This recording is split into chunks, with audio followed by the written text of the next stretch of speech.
안녕하세요. 책안뜰입니다. 이번 영상에서는 문순태님의 징소리를 들려드리겠습니다. 이 작품은 방울제라는 수몰지구를 배경으로 장성땡 건설로 인해 겪는 실향민의 아픔을 그리고 있습니다. 마을이 물에 잠기자 도시로 떠난 칠복은 가난의 아내마저 떠나버리자 반쯤 실성하여 징을 안고 고향으로 돌아옵니다. 하지만 고향 사람들은 그의 징소리가 장사에 방해가 된다며 박절하게 그를 내쫓습니다.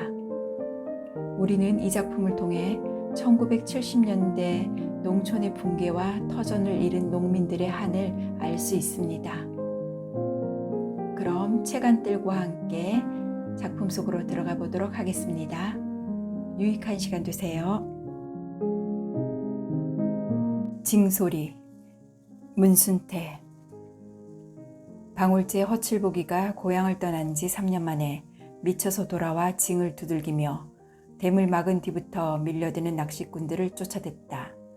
덩실덩실 춤을 추며 징을 두들기는 칠보기의 모습은 나무 탈을 쓴 도깨비 같다고들 했다. 그리고 그가 그렇게 된 것은 고향을 잃은 서러움, 아내를 빼앗긴 원한 때문이라고들 했다.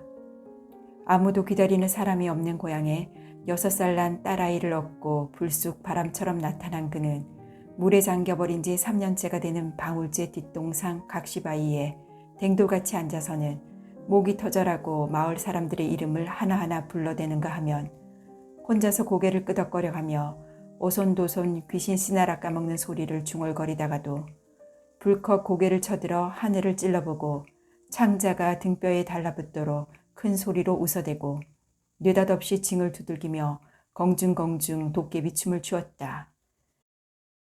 그런데 이상한 것은 그의 성질이 연병을 앓아 기머거리가 된 사람처럼 물렁해지고 바보처럼 느물느물해진 거였다.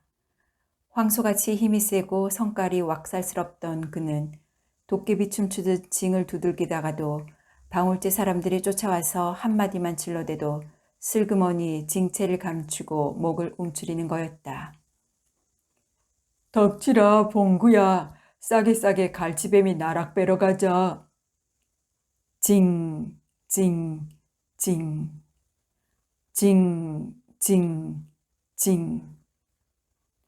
칠보기는 징을 치며 장성어물이 넘칠넘칠 떡갈나무 밑동을 핥아대는 호숫가를 이리 뛰고 저리 뛰었다. 그가 징을 치고 공중거릴 때마다 졸래졸래 아비를 따라다니는 6살 난 그의 딸이 징소리에 맞춰 춤을 추듯 옴죽거렸다. 구름 한 가닥 없이 청명한 하늘에서는 명주실처럼 윤기 있는 늦가을의 햇볕이 선뜩선뜩 꽂혀내리고 고속도로가 뻗고 산들이 뻐끔하게 트인 장성읍 쪽으로 아슴이 보이는 댐 위에서부터 삽상한 바람은 수면을 조리질하듯 천천히 훑어 올라왔다. 덕질이 봉구 팔만이 몽땅 뒤졌는겨 살았는겨. 칠보기는 부릅뜬 눈으로 호수를 찔러보며 계속 징을 치고 목청껏 방울제 친구들의 이름을 불렀다. 호숫가에 띄엄띄엄 한가하게 낚싯줄을 들이운 얼추 헤아려도 연나무 명이 넘을 것 같은 낚시꾼들은 난데없는 징소리에 벌떡벌떡 일어서서는 우라가 머리끝까지 치민 얼굴로 각시바위 쪽의 칠보기를 꼬나보았다. 징, 징, 징, 징, 징, 징. 마치 하늘 어느 한 구석이 무너져 내리는 소리 같기도 하고 수많은 사람들이 떼지어 울부짖는 소리와도 같은 징소리는 호수 안통 방울제 골짜기를 샅샅이 죄흔들었다. 이봐, 빨리 꺼지지 못해? 앙바트만 체구에 챙이 길쭉한 빨간 운동모자를 삐뚤어하게 눌러쓴 낚시꾼 하나가 실팍한 돌멩이를 집어들고 무섭게 노려보며 소리를 치자 칠복은 잽싸게 참나무 뒤로 몸을 피하고 잠시 조용해지더니 이내 다시 징체가 부러지도록 힘껏 휘둘러댔다. 그때 징소리는 징징징 우는 것이 아니고 와글와글 사뭇 방울제 골짜기의 너덜광을 호수로 허물어내리는 듯 싶었다. 저 미친놈이 끝내 해방이요. 낚시꾼들 5-6명이 당장 칠보기를 잡아 물속의 처박을 기세로 각시바위 쪽으로 뛰어 올라갔으나 칠복이는 참나무를 끼고 이리저리 피하며 잠시도 징체를 멈추지 않았다.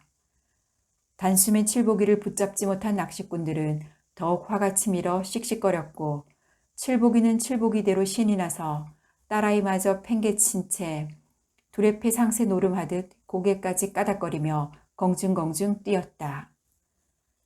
빨간 모자의 낚시꾼이 긴 작대기를 후려치는 바람에 칠복이는 헉 외마디 소리와 함께 아기 다복솔 위로 꼬꾸라지고 말았다.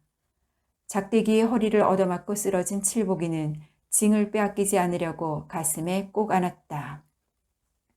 칠복이가 꼬꾸라지자 대여섯 명의 낚시꾼들이 우르르 달려들어 발길로 엉덩이를 걷어차기도 하고 어떤 사람은 그의 품에서 징을 빼앗으려고 했으나 그는 솔가지에 얼굴을 묻고 엉덩이를 하늘로 치켜올린 채 고슴도치처럼 몸을 도사렸다.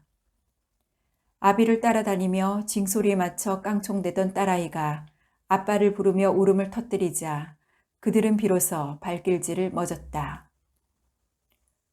미친 사람이니 용서해 줍시오. 그때 호숫가에 가건물을 지어놓고 낚시꾼이나 댐을 구경하러 온 관광객들을 상대로 술이며 매운탕을 끓여 파는 방울제 남자 셋이 허이허이 뛰어 올라와서 칠복이를 가로막아서며 사정을 했다. 아는 사람이요? 낚시꾼이 물었다. 한마을 사람이구먼요. 검적검적 점이 많은 얼굴이 발그레하게 술이 오른 삐쩍 마른 봉구는 연신 허리를 굽적거렸다. 이 마을에 사는 사람이란 말이오? 없어졌지라우. 없어지다니 뭐가요? 방울제가 없어졌지라우. 몽땅 물에 쟁겨버렸어요. 남은 것이라고는 저 뒷골 감나무뿐인 갑네요. 봉구는 황새처럼 목을 길게 뽑아 그들이 서 있는 발부리 아래 찰랑찰랑 허리가 물에 잠긴 채 빨갛게 익어가고 있는 접시 감나무를 가리켰다. 그러면 우리가 낚시질하고 있는 여기가 바로 방울제라는 마을이었단 말이오? 나이가 지긋하고 턱끝이 도끼날처럼 날카만 낚시꾼이 흥미가 있다는 말투로 물었다. 그렇구먼요. 우리들 지붕 위에다 낚시를 던지신 거나 마찬가지지요. 지붕 위에서 낚시질이라. 빨간 모자는 재미있다는 듯 웃었다. 선생님들, 이 사람은 우리가 데려갈랍니다요. 다시는 여기 못 오게들 하시오. 염려 놓으십시오. 다리 모갱이를 작심 분질러 놓겠으니께유. 방울제 사람들은 왁살스럽게 칠복이 어깨쪽지를 잡아 일으켰다. 조금 전까지만 해도 신들린 사람처럼 공중대며 징을 두들기던 그 기세는 어디로 숨어버렸는지 그는 징을 가슴에 소중하게 두 팔로 꼭 껴안은 채 겁먹은 얼굴로 큰 눈을 뒤룩거렸다. 미친 사람은 묶어둬야 합니다. 에이, 재수없어. 낚시꾼들은 방울제 사람들이 칠복이를 끌고 내려가는 것을 보고 큰 소리로 다짐을 받고 나서 다시 낚시터에 앉았다. 좀 올렸습니까요? 칠복이를 끌고 내려간 줄 알았던 빼빼 마른 봉구가 빨간 모자 옆에 엉거주춤 무릎을 세워 앉으며 물었다. 그는 기왕 예까지 올라온 김에 매운탕 손님 하나라도 미리 잡아두어야겠다는 생각으로 슬그머니 뒤에 처진 거였다. 미친놈이 나타나서 회방을 놓는 바람에 김팍 새버렸어. 옌병 헌다고 미쳐갖고 없어져 뿐진 고양이는 끄덕끄덕 돌아올 거유.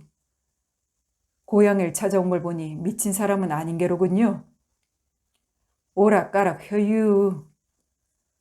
봉구는 어룩어룩 때가 묻은 흰 와이셔츠 주머니에서 새마을 담배를 꺼내 입에 물고 잠시 고개를 돌려 주막으로 끌려 내려가는 칠복이의 뒷모습을 보았다. 봉구와 칠복이는 방울제 안에서 누구보다 가까운 친구였다.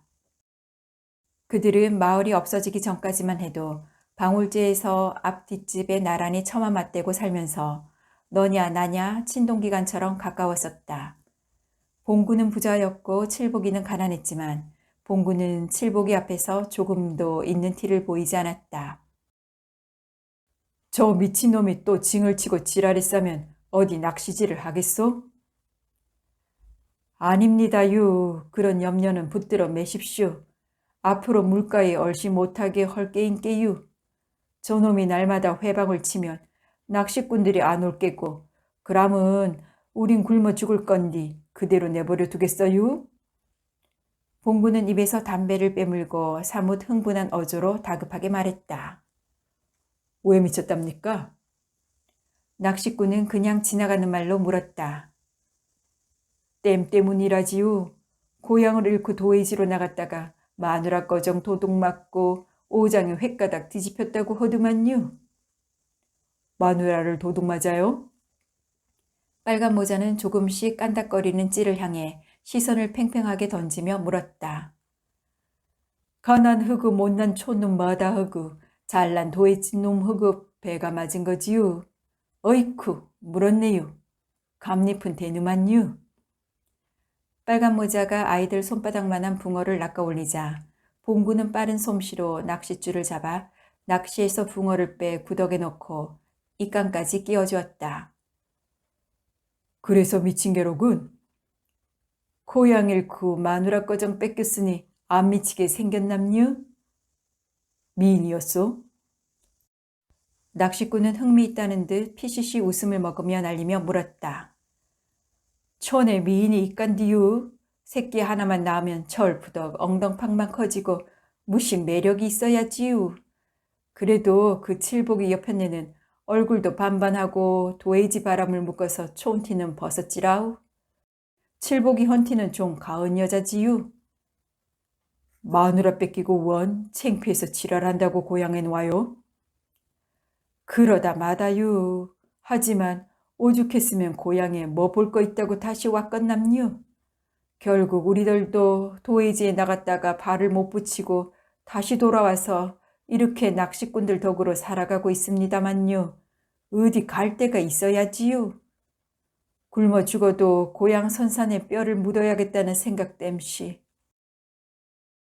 봉구는 푸 한숨 섞인 담배 연기를 길게 내뿜으며 멀고 회한에 가득한 눈으로 산자락 모퉁이 옛날 창평고시 세각이 있던 펀펀한 곳에 질비하게 늘어선 매운탕집 주막들을 바라보았다.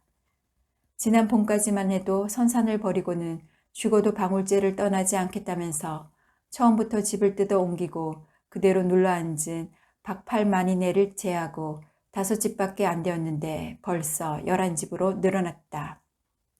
새로 생긴 방울제 매운탕집들 앞으로는 아카시아 숲이 휴음하게 울타리처럼 둘러쳐져 있고 아카시아 숲 너머로는 호남고속도로와 연결되는 좁장한 신장로가 뻗쳐 들어오고 그 길을 따라 낚시꾼들이 타고 온 자가용 차들이 집둘레 여기저기에 번쩍번쩍 햇빛을 쪼개어 날렸다.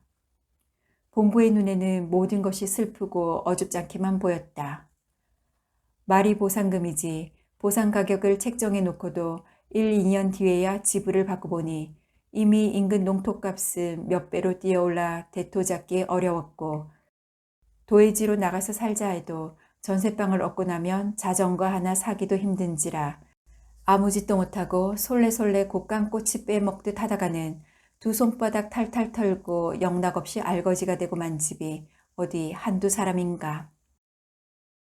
봉구 그 자신도 보상금 받아 가지고 읍에 나가서 버스 정류장 옆에 가게를 얻어 쌀집을 냈으나 어찌된 셈인지 남는 것은 없고 옴니 앞니 본전만 까먹게 되어 전셋돈이나마 가까스로 건져 다시 방울제로 돌아오지 않았는가.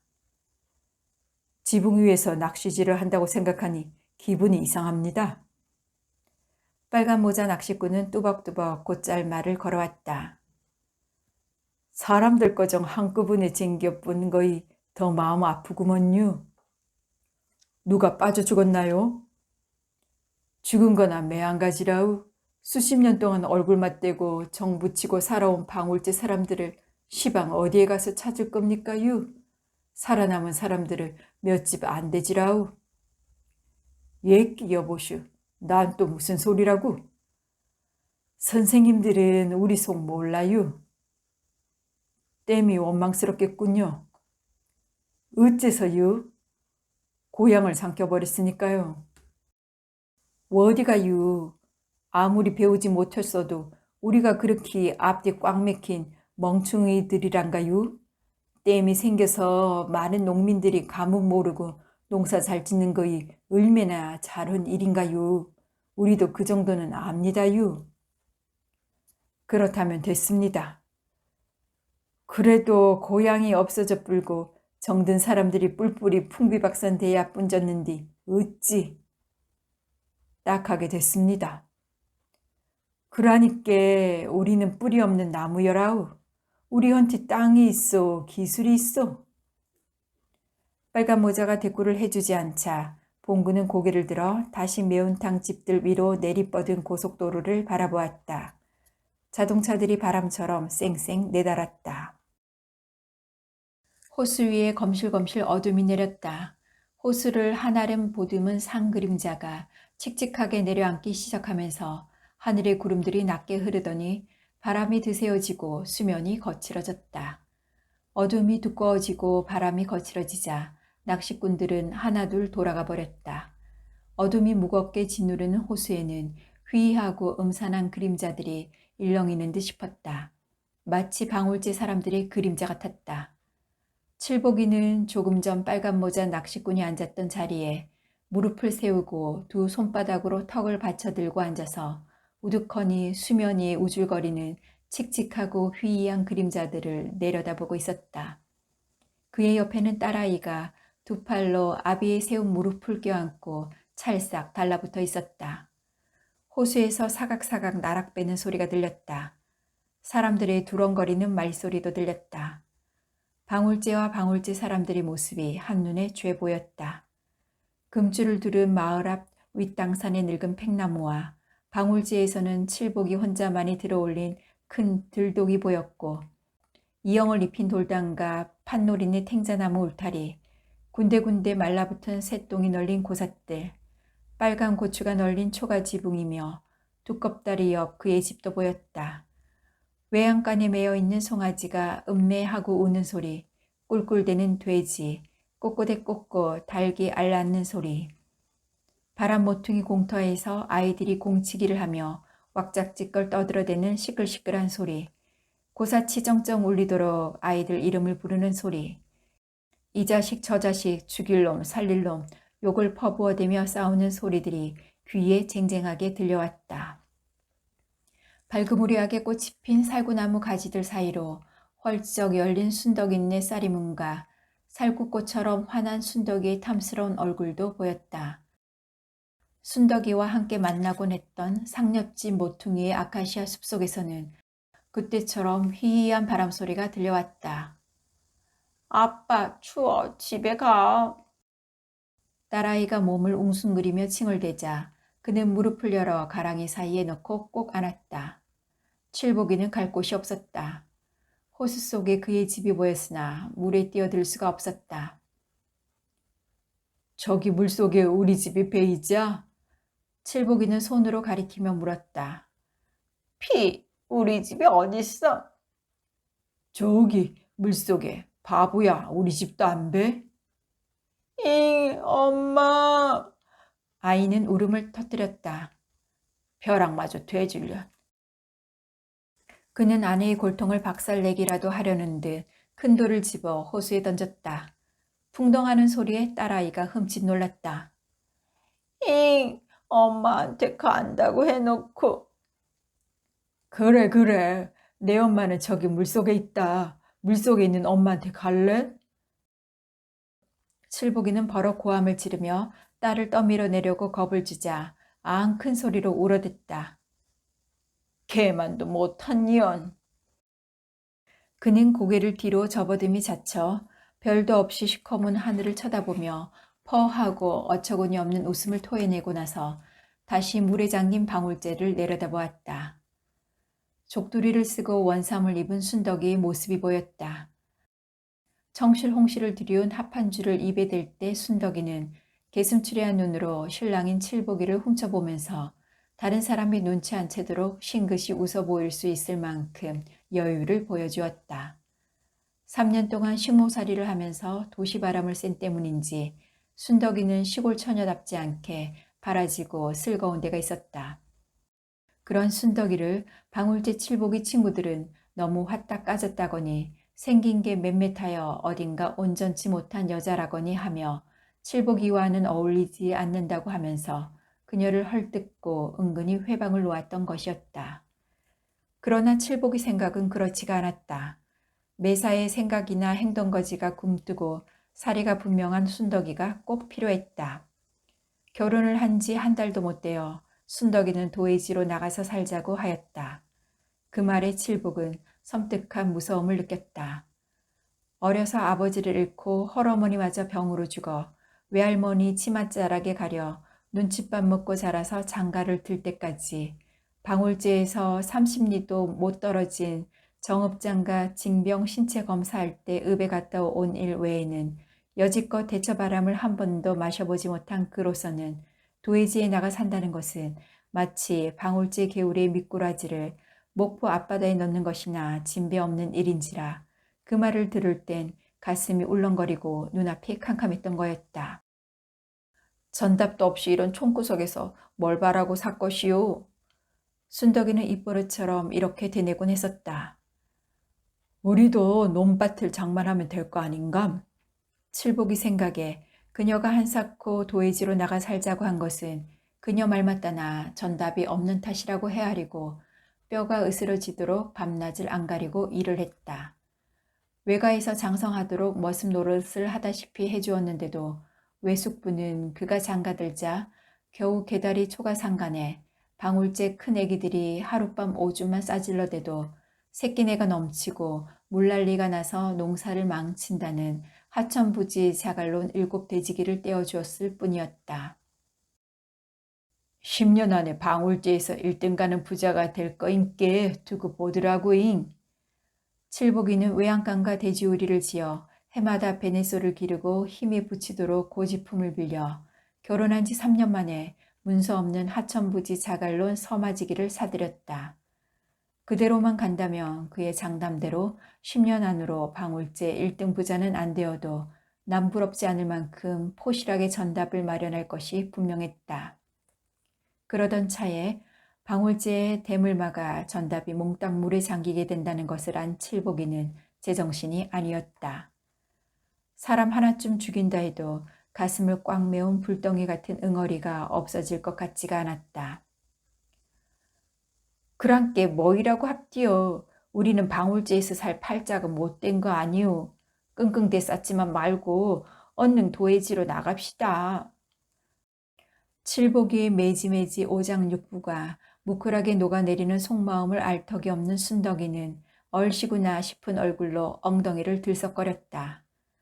홧김에 서방질을 하더라고 칠복이는 문서 없는 전답에 대해서는 보상 한 푼 못 받은 채 강주시로 옮겨가 임업시험장 옆 산동네 꼭대기에 쥐구멍만한 사글새빵을 얻어들었다.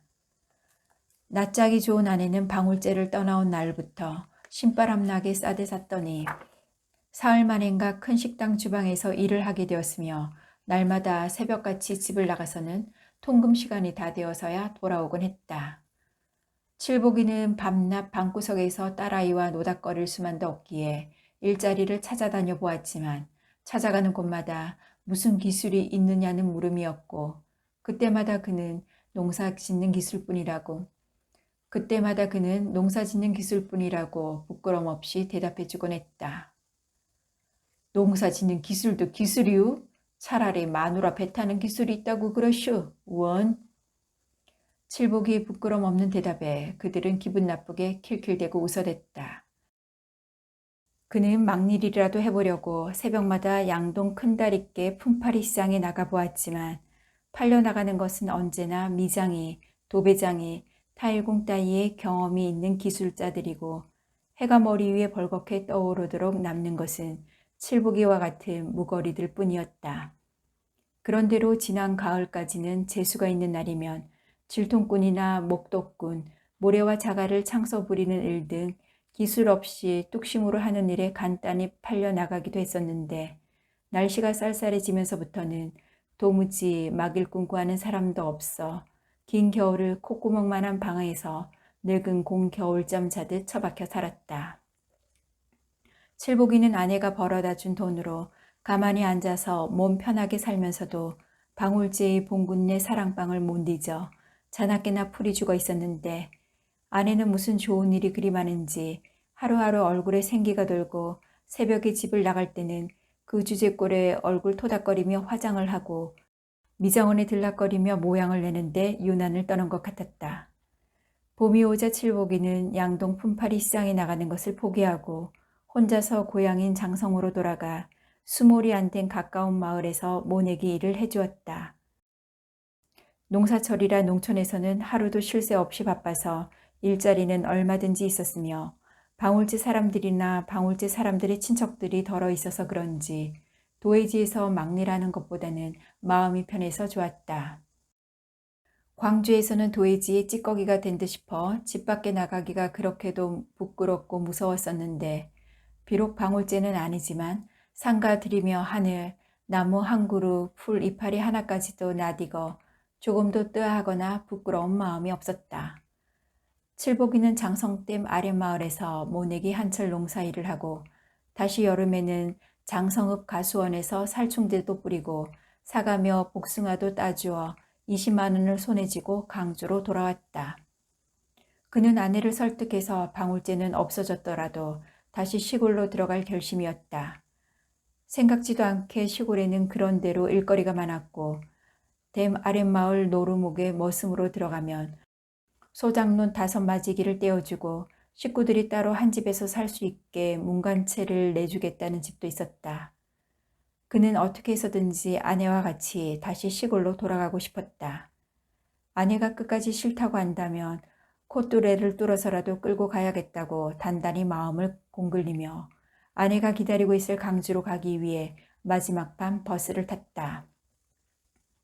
시골에 돈벌이를 하러 내려간 뒤에 한 달에 한두 차례씩 잠깐 아내와 딸아이 얼굴을 보러 오긴 했으나 식구들 데리고 다시 시골로 돌아갈 가슴 부푼 생각 때문인지 여느 때와는 달리 쿵덕쿵덕 심장이 마구 뛰었다. 버스에서 내린 칠복이는 큰맘 먹고 사과 한 꾸러미와 저육 한 칼을 떠서 달랑달랑 들고 산동네를 향해 마음 졸이며 숨가쁘게 내달았다. 그는 아내가 식당에서 집에 돌아올 시간과 맞추기 위해 일부러 느지막이 밤버스를 탄 거였다.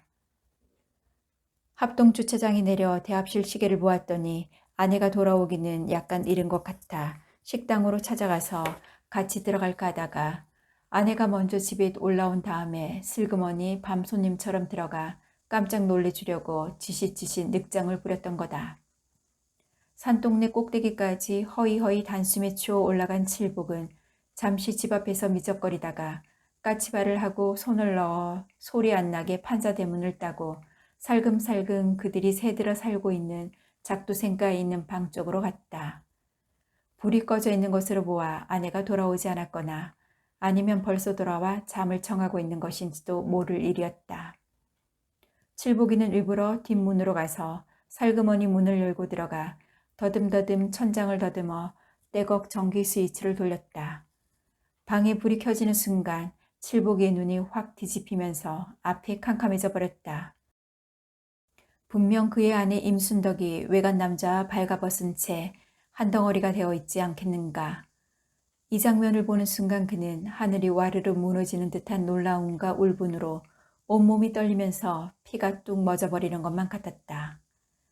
아내와 남자가 펄떡 놀라 일어나 앉는 것과 함께 칠복이는 우르르 부엌으로 뛰어나갔다. 헉헉 숨을 몰아쉬며 식칼을 들고 다시 방으로 뛰어들어왔을 때 아내와 남자는 이미 방 안에 없었다. 신을 낄 겨를도 없이 판자문을 박차고 골목까지 뛰어나갔으나 그림자도 보이지 않았다. 그날 밤 칠복이는 눈이 뒤집혀 식칼을 들고 거리를 헤매고 돌아다니다가 경찰에 붙들려 경찰서에서 하룻밤 신세를 지기까지 했는데, 보호실에 갇힌 그는 이미 정신이 온전하지가 못해 더럭더럭 고함을 지르고 길길이 뛰었다. 다음날 산동네에 돌아와 보니 딸아이 혼자 집 밖에서 발을 뻗고 얼굴에 흙범벅이 된 채 목이 쉬도록 울고 있었다. 그날부터 칠복이는 딸아이를 등에 업고 아내를 찾아 나섰다. 식당에도 가보았지만 그날 밤 이후로 나타나지 않는다는 거였다. 같이 도망친 남자가 누구인가도 알 길이 없었다. 아내를 찾다가 지친 그는 이제라도 돌아와 주기만 한다면 용서를 해줄 생각이었다. 아내가 그렇게 된 것은 모두 칠복이 자기 탓으로 치부할 수밖에 없었다. 자신이 못났기 때문에 아내가 식당에 나가게 된 것부터가 잘못이 아니겠는가 싶었다.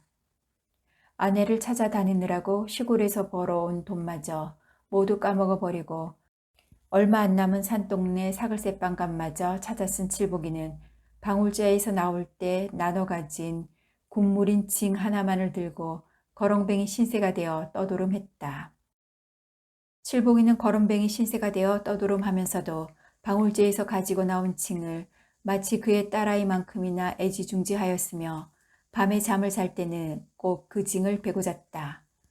그런데 그 징을 베고 잘 때마다 이상하게 그 징에서는 마치 방울제 할미산 너덜거이 와르르 허물어지는 것 같은 소리가 귓속에 먹먹하게 들려오기도 하고 또 어찌 들으면 방울제 사람들의 한 사람 한 사람 우는 소리가 아슴하게 흐느껴 오곤 했다. 그때마다 방울제에 살던 시절이 눈에 선하게 떠올랐다. 칠복이는 징에서 고향 사람들이 그를 오라고 부르는 소리를 들었다. 그 소리를 들은 뒤 딸아이를 얻고 꼬박 하루를 걸어 방울제에 닿았다.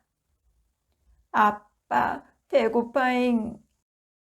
잠이 든 줄만 알았던 딸아이가 부스럭부스럭 상반신을 출석거리며 칭얼대기 시작했다. 천벌을 받을련. 칠복이는 다시 돌멩이를 집어 호수에 던지며 욕을 퍼부어댔다. 아빠, 배고파. 그려, 마을로 내려가자. 칠복이는 딸을 업고 일어서며 별없는 하늘을 쳐다보았다. 이따금씩 빗방울이 얼굴에 떨어졌으나 그때마다 그의 정신은 더욱 맑아졌고 정신이 맑아질수록 고향과 아내를 잃어버린 큰 슬픔이 목울대에 꽉 차올랐다. 우리 집으로 가. 우리 집? 물속에 있는 집으로? 아빤 늘 그 소리뿐이네. 그러면 어떤 집 말이냐? 순자네 집 같은 거. 순자는 봉구의 딸이다. 그래, 그러면 순자네 집으로 가자. 순자네 말고 우리 집으로 가. 바보 멍충아, 이 세상이 다 우리 집이라고 생각혀. 칠복이는 딸아이가 알아들을 수 없는 말을 혼자 말처럼 중얼거리며 검정 우단에 보석 몇 알이 흩어진 듯 불빛이 반짝이는 매운탕 집들 쪽으로 내려갔다. 바람이 드세고 빗방울까지 비쳐 밤 낚시꾼들은 하나도 눈에 띄지 않았다. 칠복이가 후미진 솔수평 모퉁이를 돌아 불빛이 출렁이는 매운탕 집들 가까이 왔을 때 빗방울이 후두둑 떡갈나무 잎들을 요란하게 두들겼다. 봉군네 집에는 매운탕집을 하는 방울제 사람들이 모두 모였다. 그들은 장사가 안 되는 날이면 옛날 방울제 윗당산머리 봉군네 사랑방에 모여 놀던 버릇대로 밤만 되면 찾아왔다. 하나, 이날 밤 모임은 좀 달랐다. 이날 밤에는 칠복이 문제로 모인 것이었다. 당장 쫓아버려야 혀. 일정도 좋지만 살고 봐야 할 거이 아닌감.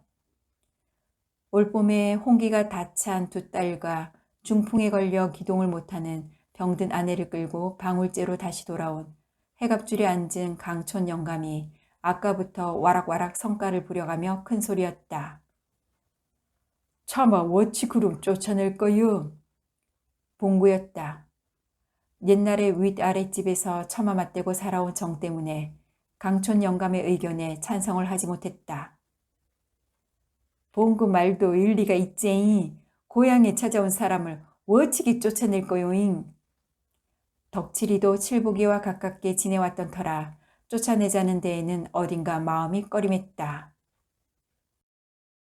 제정신 갖고 먹고 살겠다고 헛담사 어떤 무지막지한 놈이 고향 찾아온 사람을 쫓아내자고 헛것어. 그러고 마니. 옴짝달짝 못하게 묶어놓으면 어쩌겠어. 덕칠이었다. 그는 봉구의 눈치를 살피며 말했다. 묶어놓으면 징을 치고 지랄 연병은 안 할 거 아닌고. 자석이 말짱할 때는 암시랑 안 허다가도 날씨만 꾸드럭 헐라치면 발광이니. 그랑께 미쳤지. 오늘 낮에도 나한테 찾아왔으는 여편네 찾으러 가겄담서 새끼를 좀 맡아달라고 허등만. 그럴 때는 제정신이 등겨. 좌우당간에 낚시터에서 미친놈이 징치고 해방친다는 소문이 나면 낚시꾼이 얼씬도 안 할 거고 그렇게 됨사 우리는 굶어 죽는 거 아닌가? 강촌 영감은 칠복이를 쫓아내자는 의견을 조금 더 꺾지 않았다. 그놈의 징을 뺏어서 물속에 던져버릴까? 그러다 살인나게? 아무도 칠복이에게서 징을 빼앗지는 못했다. 며칠 전에도 그가 낚시꾼들 사이를 강변된 소 날뛰듯 하며 징을 두들기고 소리소리 질러 방울제 사람들이 몰려가서 징을 빼앗아 감춰버렸었는데 그때 칠복이는 눈을 허옇게 까디짓고 쇠스랑을 휘두르며 징을 내놓지 않으면 찍어 죽이겠다고 어찌나 무섭게 어우르는지 그 바람에 슬그머니 두엄자리 속에 감춰둔 것을 꺼내주지 않았던가. 병신 같은 놈, 제 옆편네 단속을 그렇게 잘했더라면 뺏기지 않았을 것임만. 봉구는 램프불 주위에 새카맣게 달라붙은 벌레들을 멀뚱히 바라보며 한숨 섞인 목소리로 걱정이 되어 한마디 뱉는다. 오늘 밤에 당장 쫓아내려. 강촌 영감이 벌떡 일어나서 큰 소리로 내질렀다. 쫓아낸다고 갈 놈이오? 안 가겠다고 버티면 어쩔 거유? 덕칠이는 친구된 입장이라 참으로 난감하여 딱 부러지게 매듭을 짓지 못하고 봉구의 눈치만을 살피는 듯 싶었는데 봉구 역시 강촌 영감 말대로 당장 쫓아내자는 말을 못하고 지시지시 말꼬리를 흐렸다. 끌고 가서 차에 태워 보내베려. 안 가겠다면 꽁꽁 묶어서 버스에 태우면 될 거 아니냐고. 강촌 영감의 말에 모두들 아무 대꾸도 하지 못했다. 조금 있으면 잠자리 찾아올 테니께 그때 인정사정 볼 것 없이 쫓아버리는 거요. 이때 칠복이가 아이를 등에 업고 고개를 길쭉하게 빼어내밀어 봉군네 술청 안으로 들어섰다. 그들 부녀는 비를 맞아 머리칼이 능수나무처럼 희주근하게 젖어 있었다. 다들 여기 있었구만. 그러고 보니 옛날 봉군네 사랑방 친구들은 다 모였네 그려. 칠복이는 아이를 평상에 내려놓고 손으로 머리에 빗방울을 훔쳐 뿌리며 반가운 얼굴로 두려뚜려 주위 사람들을 살폈다. 모두들 아무 말도 없이 칠복이만을 물끄러미 쳐다보았다. 어이 봉구, 우리 딸내미 식은 밥 한 덩이 줬소. 뱃속에 왕거지가 들어앉았는지 쥐창시만 한 것이 밤낮 처무고도 배가 고프다고 지랄이니. 칠복이는 바보처럼 벌름벌름 이를 드러내놓고 웃으며 서스럼 없이 봉구에게 한마디 던지고는 평상 모서리에 철푸덕 걸터 앉아 소매자락으로 촉촉하게 젖은 머리털을 닦고 문질렀다. 칠복이 나 좀 보세. 강촌 영감이 12투에 가시 걸린 목소리로 칠복이를 불렀다. 칠복이는 버릇대로 벌쭉 웃으며 강촌 영감 쪽으로 얼굴을 돌렸고 봉구와 덕칠이는 강촌 영감의 입에서 무슨 말이 나올 것이라는 것을 뻔히 알고 있는 터라 고개를 돌려 외면하려고 하였다. 저 불렀어요? 자네 말이시, 우리가 이러고라도 묵고 사는 거이 배가 아픈가? 영감님. 봉구가 강촌 영감의 옆구리를 쩔벅거리며 심한 말을 막으려고 했다.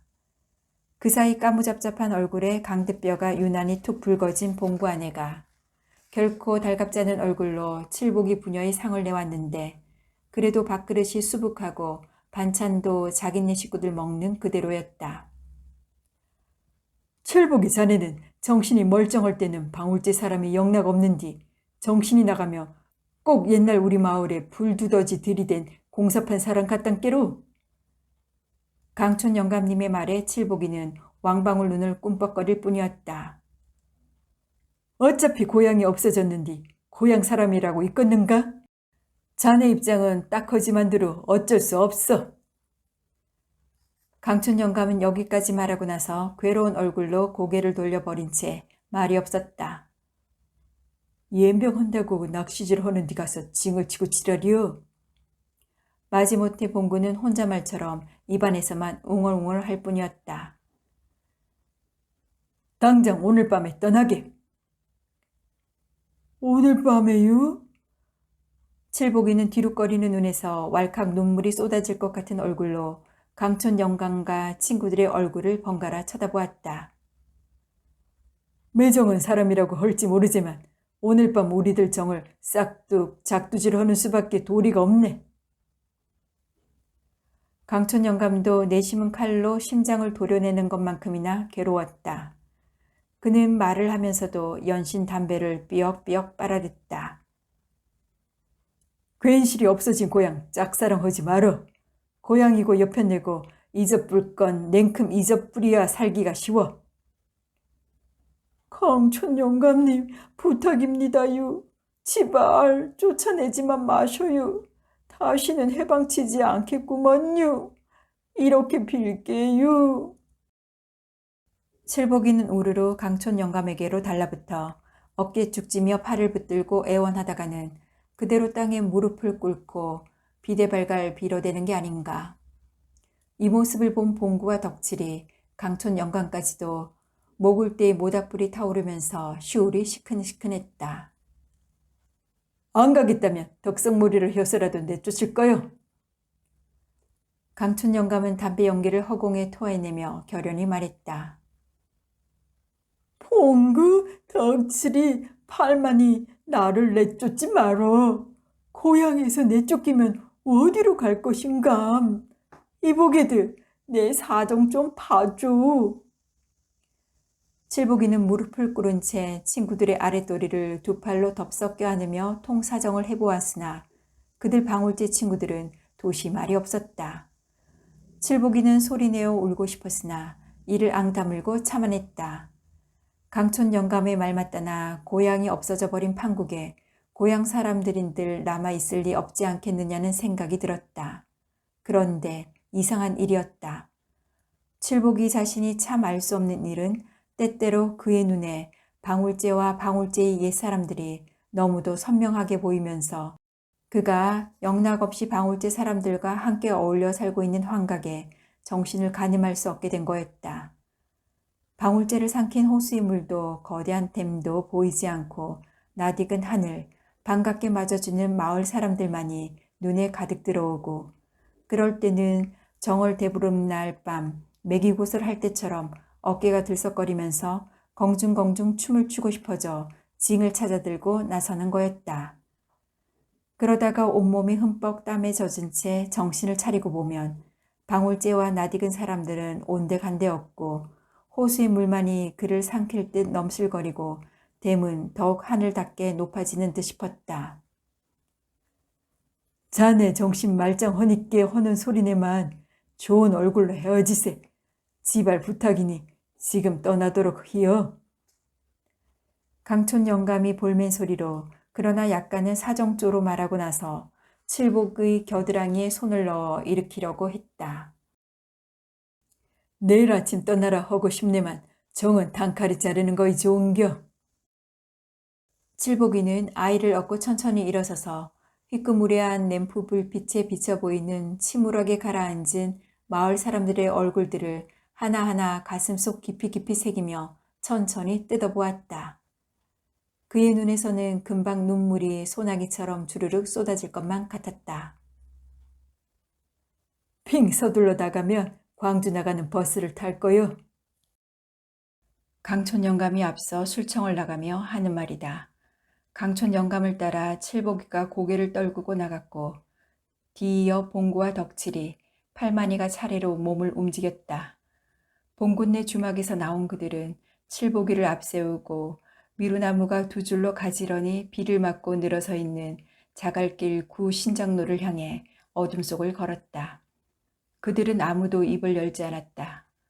칠복이의 등에 엎인 그의 딸아이가 켈록켈록 기침을 하자 바짝 뒤를 따르던 봉구가 잠바를 벗어 덮어 씌워 주었다. 빗방울은 점점 굵어졌고 호수를 훑고 온 물에 젖은 가을바람에 으스스 몸이 떨렸다. 이따금씩 고속도로에서 자동차들이 헤드라이트로 눅눅한 어둠에 이구석 저구석을 쿡쿡 쑤셔대며 바람처럼 내달았다. 자동차의 불빛이 길게 어두움을 가를 때마다 칠보기를 앞세우고 걷는 방울지 사람들의 가슴이 마치 총을 맞는 것만큼이나 섬뜩섬뜩했다. 신장로의 당도에서 조금 기다리자 읍으로 들어가는 헌털뱅이 버스가 왔으며 그들은 서둘러 차를 세우고 칠보기를 밀어넣었다. 징언 고향 다시는 오지 말어. 봉구가 1,000원짜리 2장을 칠보기 호주머니에 푹 쑤셔 넣어주며 울먹울먹한 목소리로 말했다. 칠보기가 무슨 말인가 하는 것 같았으나 부르릉 버스가 굴러가는 바람에 알아들을 수 없었다. 그들은 버스가 어둠 속에 묻히고 자동차 불빛이 보이지 않게 되어서야 말없이 돌아섰다. 한사코 가기 싫다는 칠보기 부녀를 억지로 버스에 태워 쫓아보낸 그날 밤, 방울제 사람들은 잠을 이룰 수가 없었다. 후두둑 후두둑 빗방울이 굵어지고 땅껍질 벗겨가는 소리가 드세어질 무렵 봉구는 장결에 아슴푸레하게 들려오는 징소리에 퍼뜩 놀라 일어나 앉았다. 아니, 이 밤중에 무슨 징소리단가? 그는 마른 기침을 토해내고 삐그덕 방문을 열어 송곳 하나 박을 틈도 없이 꽉 들어찬 어둠의 여기저기를 쑤석여 보았다. 어둠 속 어디선가 딸을 업은 칠보기가 후줄근하게 비에 젖은 채 바보처럼 벌쭉벌쭉 웃으면서 불쑥 나타날 것만 같았다. 그는 문을 안으로 걸어 잠그고 자리에 들어 아내의 툭상스러운 허리를 꼭 껴안고 잠을 청하려고 했으나 땅껍질을 두드리는 빗방울 소리 사이사이로 징소리가 쉬지 않고 큰 황소 울음처럼 사납고도 구슬프게 들려왔기 때문에 잠시도 눈을 붙일 수가 없었다. 어쩌면 바람 소리와도 같은 그 징소리는 바로 뒤란의 아카시아 숲계에서 가깝게 들린 것 같다가도 다시 댐 쪽으로 어슴풀에 멀어져 가곤 했다. 바람 소리인지 징소리인지. 봉구는 벌떡 일어나 더듬더듬 담배를 찾아 성냥불을 붙였다. 그는 좀처럼 잠을 이루지 못하고 몇 번인가 누웠다 앉았다 하며 담배만 피웠다. 자꾸만 귓바퀴를 후벼 파고 들려오는 징소리가 오목 가슴 깊숙이에 가시처럼 걸린 때문이었다. 이날 밤 팔만이도 덕칠이도 강촌 영감도 다 같이 방울지 안통 여기저기서 쉴 새 없이 들려오는 징소리 때문에 한숨도 잠을 이루지 못하고 뒤척였다. 징소리는 점점 더 가깝게 그리고 때로는 상여 소리처럼 슬프게 들렸는데 그 소리에 잠을 이루지 못한 방울지 사람들은 그게 어쩌면 그들한테 쫓겨난 칠보기의 우는 소리일지도 모른다는 생각들을 다 같이 했다.